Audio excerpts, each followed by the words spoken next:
जय श्री हरि। बंधुओं, जितने भी लोग रुद्राक्ष धारण करते हैं उनके लिए बहुत महत्वपूर्ण चलचित्र है। जो शैववादी लोग हैं उनमें से बहुत सारे लोग, अधिकतर शैव, इस बात को जानते हैं और जो भगवान शंकर में निष्ठा रखते हैं और रुद्राक्ष इसीलिए धारण करते हैं किंतु पूर्ण रूप से शैव नहीं हुए हैं, वो इन बातों को नहीं जानते।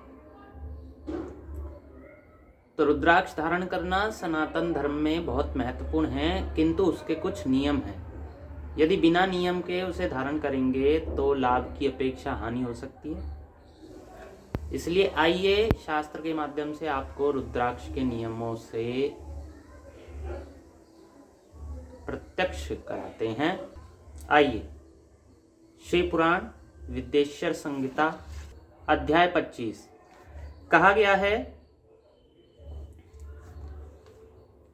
रुद्राक्षधारी पुरुष अपने खान पान में मदिरा, मांस, लहसुन, प्याज, सहीजन, लिसोड़ा आदि को त्याग दे।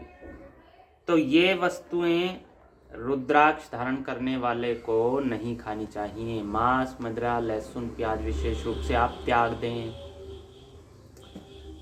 आगे बताते हैं आपको श्लोक 43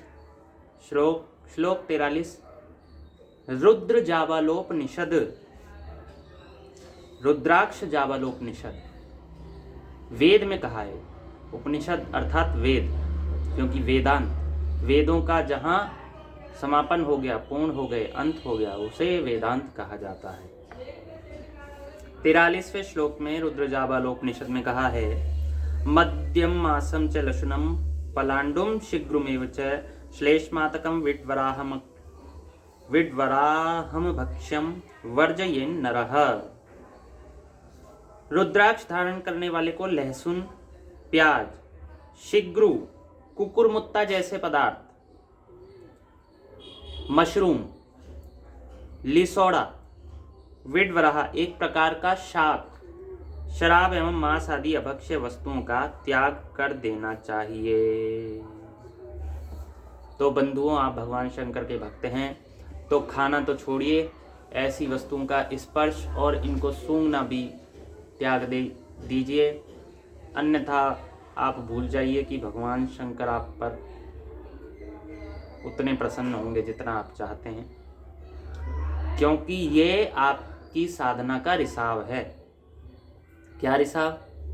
आप चाहते हैं भगवान शंकर हमसे प्रसन्न रहे, या हम भगवान शंकर के अनुसरण करता है, यानी जो वो कहते हैं या जो वो करते हैं उनका हम अनुसरण करते हैं। जैसे वो रुद्राक्ष धारण करते हैं या वो रुद्राक्ष धारण करने के लिए लोगों को, भक्तों को कहते हैं, या उनकी परंपरा में उनके जो अनुयायी हैं वो रुद्राक्ष धारण करते हैं, जो आचार्य हैं, इसलिए आप लोग धारण करेंगे तो धारण कीजिए, अवश्य धारण कीजिए। किंतु यदि आप लोगों ने इसके नियमों का पालन नहीं किया तो लाभ की अपेक्षा हानि हो जाएगी। इसलिए मदिरा, मांस, प्याज और लहसुन नहीं खाना चाहिए। और जो लोग ये कहते हैं, ये सोचते हैं कि भगवान शंकर के भक्त तो राक्षस आदि थे इसलिए वो मांस, मदिरा आदि भक्षण करते थे, जिन राक्षसों आदि का अलग धर्म है, आप मनुष्य हैं इसलिए आपको मांस आदि, प्याज, लहसुन, मदिरा पान आदि का त्याग कर देना चाहिए, अन्यथा बहुत ही हानि होगी। ना तो आप अपना कल्याण कर पाएंगे, ना दूसरों का कल्याण कर पाएंगे।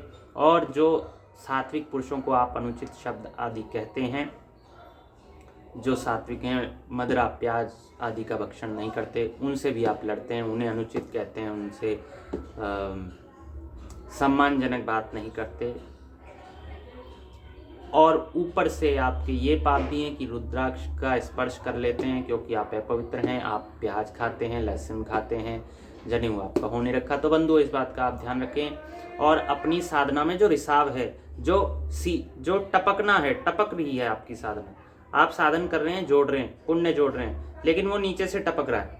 भगवान की प्राप्ति का आप साधन बढ़ा रहे हैं, लेकिन भगवान की प्राप्ति का साधन बढ़ने की बजाय यूं इतना ही रह रहा है, क्योंकि उसमें से टपक रहा है, बल्कि और कम होता जा रहा है। यहाँ रिसाव है। तो ये जो रिसाव है, ये है अभक्ष्य भक्षण, प्याज, लहसुन, मदिरा आदि, इनको बंद कीजिए, रिसाव को यहाँ चेपी लगाइए और साधन बढ़ाते जाइए, बढ़ाते जाइए, बढ़ाते जाइए। एक दिन अवश्य आपको भगवान अपने पास बुलाएंगे, अपनी शरण में लेंगे। आप धीरे धीरे वहां पहुंचेंगे, अन्यथा नरकों में जाएंगे। धन्यवाद। जय श्री हरि।